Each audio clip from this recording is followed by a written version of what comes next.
मला असं वाटतं बघा, जवळजवळ 10 वर्षापूर्वी भारतीय जनता पार्टीने आणि मोदी साहेबांनी वायदा केला होता की आम्ही 15-15 लाख रुपये देऊ. नंतरची ती गोष्ट वेगळी की अमित शहानी सांगितलं का तो चुनावी जुमला होता, पण तरीसुद्धा तुम्ही 2 वेळेस त्यांच्यावरती विश्वास ठेवला.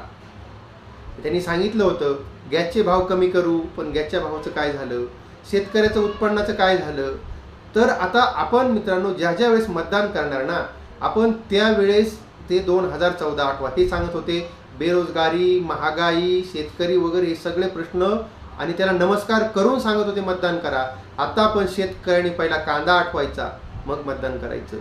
घरातल्या गृहिणींनी पहिली गॅस टाकी आठवायची, भाव काय आहेत, आणि नमस्कार करायचा असा, आणि मतदानाला जायचं.